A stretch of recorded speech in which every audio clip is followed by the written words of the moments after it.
मेरे प्यारे विद्यार्थियों, आप सभी का पीयू क्लास में स्वागत है। आइए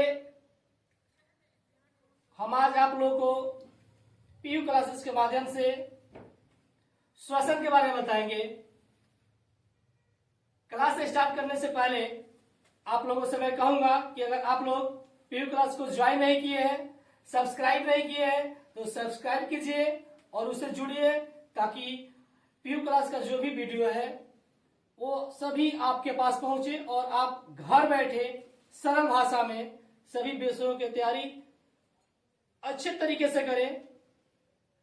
आप लोगों को किसी प्रकार की कोई कठिनाई ना हो। तो चलिए आप लोग क्लास को ज्वाइन कीजिए, चैनल को सब्सक्राइब कीजिए, लाइक शेयर कमेंट करना ना भूलें और अपनी राय जरूर दें। चलिए और क्लास को हम स्टार्ट करते हैं। आज हम आप लोग को श्वसन के बारे में पढ़ाएंगे।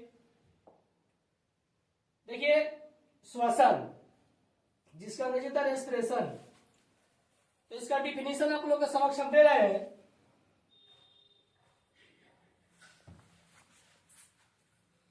वह जैविक प्रक्रिया जिसमें जीव अपने भोजन को ऑक्सीजन की सहायता से तोड़कर ऊर्जा प्राप्त करते हैं। श्वसन का डिफिनीशन, वह जैविक प्रक्रिया जिसमें जीव अपने भोजन को ऑक्सीजन की सहायता से तोड़कर ऊर्जा प्राप्त करते हैं, उस प्रक्रिया को श्वसन कहा जाता है। देखिए श्वसन प्रक्रिया में उप उत्पाद के रूप में कार्बन डाइऑक्साइड और जल निकलते हैं और ये कार्बन डाइऑक्साइड वायुमंडल में जाता है, जहां से पेड़ पौधे उसको ग्रहण करते हैं और प्रकाश संश्लेषण प्रक्रिया में उसका उपयोग करते हैं और बदले में हमें ऑक्सीजन प्रदान करते हैं, जो कि हम श्वसन क्रिया के माध्यम से पुनः ग्रहण करते हैं। देखिए श्वसन प्रक्रिया मुख्य रूप से दो प्रकार की होती है। आप लोग को बताते चले कि श्वसन प्रक्रिया मुख्य रूप से दो प्रकार की होती है। पहली प्रक्रिया को वायवीय श्वसन कहते हैं, जिसका अंग्रेजी होता है एरोबिक रेस्पिरेशन। दूसरा होता है अवायवीय श्वसन। अवायवीय श्वसन को हम लोग बोलते हैं एनारोबिक रेस्पिरेशन। चलिए इसको आगे बढ़ाते हैं और देखते हैं वायवीय श्वसन। तो वायवीय श्वसन का डिफिनीशन आप लोग के समक्ष है कि वह प्रक्रिया जिसमें ऑक्सीजन की उपस्थिति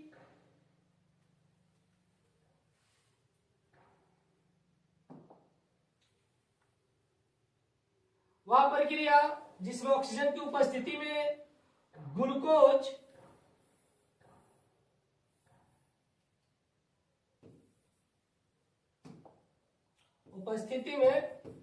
ग्लूकोज का टूटना होता है, वह मूलभूत प्रक्रिया वायवीय श्वसन कहलाती है।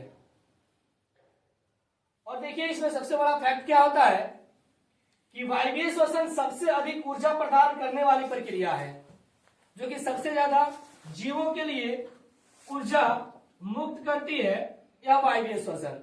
क्योंकि यह अभिक्रिया जो होती है ऑक्सीजन की उपस्थिति में होती है और ऑक्सीजन की उपस्थिति में होने के कारण इस प्रकार के श्वसन में अधिक मात्रा में ऊर्जा उत्पन्न होती है, जो कि जीवों के लिए बहुत ही आवश्यक होती है।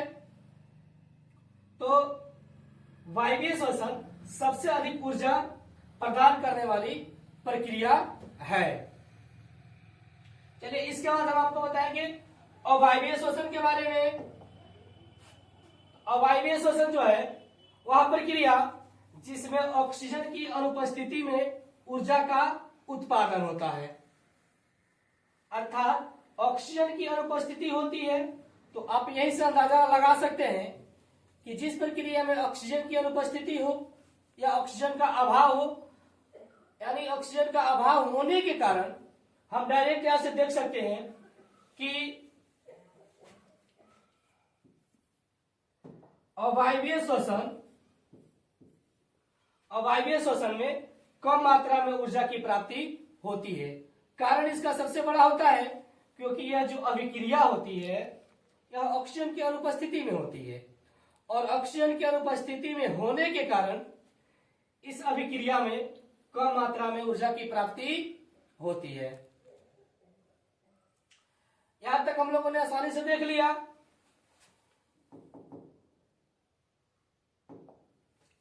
श्वसन यानी श्वसन के उत्पाद के रूप में क्या बनता है, तो श्वसन के उप उत्पाद के रूप में कार्बन डाइऑक्साइड और जल बनता है, यानी जल मुक्त होता है। श्वसन प्रक्रिया मुख्यतः दो प्रकार की होती है, वायवीय श्वसन और अवायवीय श्वसन। उसके बाद हम लोगों ने वायवीय श्वसन का डिफिनेशन देखा कि वह प्रक्रिया जिसमें जीव ऑक्सीजन की उपस्थिति में यह क्रिया होती है। अवायवीय श्वसन सबसे अधिक ऊर्जा प्रदान करने वाली प्रक्रिया है। उसके बाद हम लोगों ने देखा अवायवीय श्वसन, तो वह प्रक्रिया जिसमें ऑक्सीजन का अनुपस्थिति में ऊर्जा का उत्पादन होता है, उस प्रक्रिया को अवायवीय श्वसन कहते हैं। और अवायवीय श्वसन में कम मात्रा में ऊर्जा की प्राप्ति होती है, क्योंकि यह प्रक्रिया जो होती है, यह अभिक्रिया जो होती है ऑक्सीजन की अनुपस्थिति में होती है, और ऑक्सीजन की अनुपस्थिति में होने के कारण इस अभिक्रिया में कम मात्रा में ऊर्जा की प्राप्ति होती है। चलिए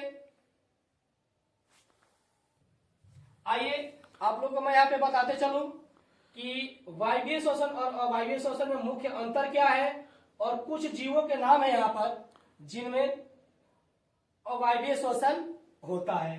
तो देखिए वायवीय श्वसन को सबसे पहले मैं बता रहा हूं,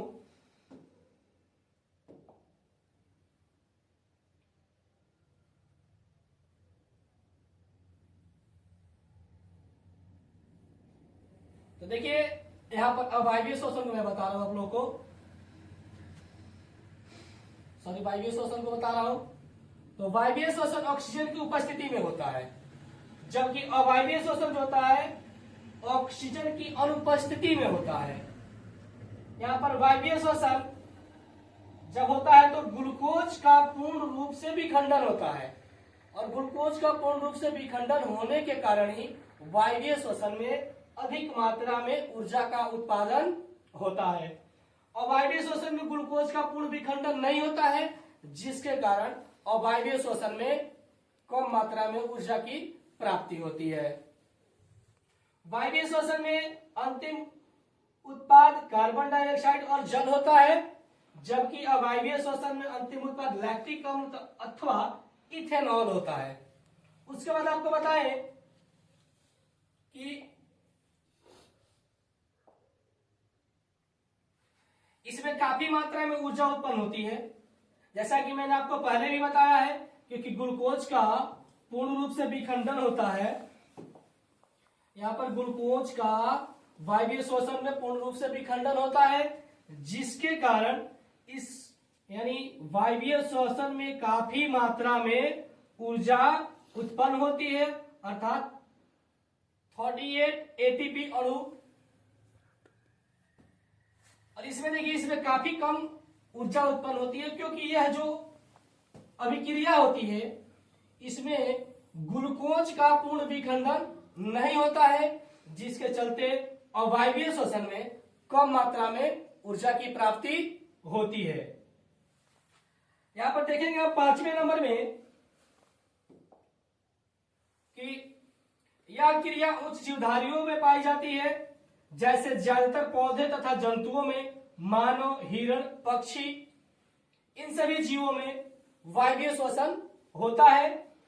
और अवायवीय श्वसन यह क्रिया निम्न जीवधारियों में होती है, जैसे ईस्ट, फीता कृमि, अर्थात सूक्ष्म छोटे छोटे जीवों में अवायवीय श्वसन होता है।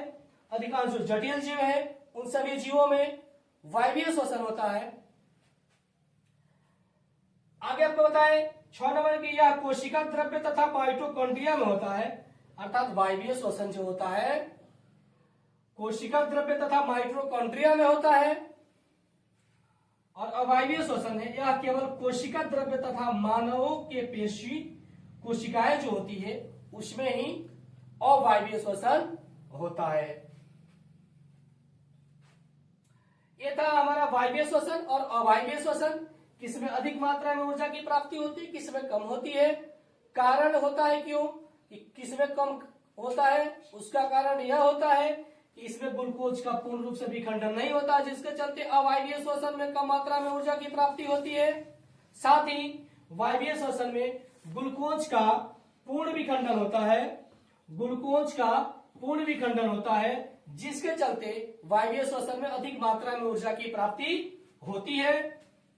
यह था आज का क्लास। आज के क्लास में हम लोगों ने देखा श्वसन किसे कहते हैं, श्वसन कितने प्रकार के होते हैं। चलिए आज की क्लास को यहीं पर खत्म करते हैं, मिलेंगे अगले क्लास में। तब तक के लिए आप लोग चैनल को सब्सक्राइब कीजिए, वीडियो को शेयर कीजिए, लाइक कमेंट कीजिए। जो त्रुटियां हुई हैं उसको हमें बताएं ताकि हम अगले वीडियो में उसको सुधार सके। आप लोग का दिन शुभ हो, आप लोग अच्छे से मेहनत करें, पढ़ें और आगे बढ़ें। इसी शुभकामना के साथ लौटते हैं पीयू क्लास में। अगले क्लास में मिलते हैं आप लोगों से, तब तक के लिए जय हिंद।